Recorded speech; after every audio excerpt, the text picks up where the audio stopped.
শ্রী মানদাশঙ্কর দাশগুপ্ত মহাশয় রচিত শ্রী শ্রী মা শারদামণি দেবী গ্রন্থটি থেকে পাঠ করছি। কাশীতে একটি নেপালি সাধুনী মাকে পঞ্চতপা করিতে বলিয়াছিলেন। ইহা ছাড়া একটি দাড়িওয়ালা সন্ন্যাসীও মাঝে মাঝে মার সম্মুখে আবির্ভূত হইয়া তাহাকে পঞ্চতপা অনুষ্ঠান করিতে পীড়াপিড়ি করিতেন। প্রথম প্রথম মা ইহা বড় গ্রাহ্য করেন নাই, কিন্তু ঠাকুরের অদর্শনজনিত মনের আগুন কিছুতেই নিভিতেছে না দেখিয়া তিনি এইবার নীলাম্বর বাবুর বাড়িতে পঞ্চতপা করা স্থির করিলেন। তদনুসারে যোগিনমা ও গোলাপমা ছাদের উপর মাটি ফেলিয়া সমস্ত আয়োজন করিলেন। চারিদিকে 5 হাত অন্তর 4টি জ্বলন্ত ঘুঁটের অগ্নিকুণ্ড, আর উপরে প্রখর সূর্যের তেজ। প্রথম দিন সকালে স্নান করিয়া আসিয়া প্রজ্বলিত আগুন দেখিয়া মা ভীত হইয়া পড়েন। তিনি পরে বলিয়াছেন, প্রাণে বড়ই ভয় হলো, কি করে ওর ভেতরে যাব, আর সূর্যাস্ত পর্যন্ত বসে থাকব।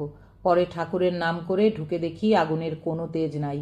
এইভাবে 7 দিন কাজ করি, কিন্তু বাবা শরীরের বর্ণ যেন কালো ছাই হয়ে গিয়েছিল। এরপর আর সে সন্ন্যাসীকে দেখিনি। যোগিনমাও মার সহিত পঞ্চতপা অনুষ্ঠান করিয়াছিলেন। বহুকাল পরে রাসবিহারী মহারাজ একদিন মাকে জিজ্ঞাসা করেন, পঞ্চতপা করে শরীরকে কেন কষ্ট দেওয়া? উহার উত্তরে মা বলেন, পার্বতীও শিবের জন্যে করেছিলেন, তবে এসব করা লোকের জন্যে, নইলে লোকে বলবে কই সাধারণের মতো খায় দায় আছে। আর পঞ্চতপা এসব মেয়েলি যেমন সব ব্রত করে না। এইবার নীলাম্বর বাবুর বাড়িতে সম্ভবত পঞ্চতপা অনুষ্ঠানের পরে মার একটি আশ্চর্য দর্শন হয়। সেদিন পূর্ণিমা, চাঁদ উঠিয়াছে। মা সিঁড়ির উপর বসিয়া গঙ্গা দেখিতেছেন। এমন সময় দেখিলেন ঠাকুর পিছন হইতে আসিয়া সিঁড়ি বাহিয়া গঙ্গায় নামিয়া গেলেন, এবং নামিবা মাত্র তাহার দেহ গঙ্গা জলে মিশিয়া গেল। মা বলিয়াছেন, দেখে আমার গায়ে কাঁটা দিয়ে উঠল। হাঁ করে দাঁড়িয়ে উঠে দেখতে লাগলুম। তখন কোথা থেকে অমনি নরেন, স্বামী বিবেকানন্দ, গঙ্গার ধারে এলো, আর 2 হাতে সেই জল নিয়ে জয় রামকৃষ্ণ বলে চারিদিকে ছিটুতে লাগলো।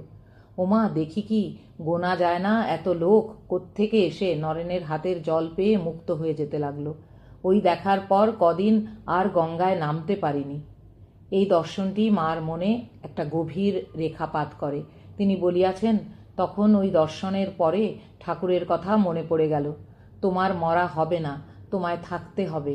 আমি আর কজনকে দেখেছি, তোমার কাছে ঢের আসবে, তাদের ভার তোমার ওপর। এবং সেই থেকে শরীর রাখব ঠিক করলুম। তবে আমরা পরে দেখিতে পাইব যে ইহাতেও মার মনের উদাসীনতা একেবারে দূর হয় নাই, এবং তাহা দূর হয় আরও 6-7 বৎসর পরে, 1900 খ্রিস্টাব্দে। यथाग्नेर्दाहिका शक्ति रामकृष्णे स्थिता हिया सर्वविद्यास्वरूपां तां शारदां प्रणमाम्यहं। हरि ओं तत्सत्। श्रीरामकृष्ण।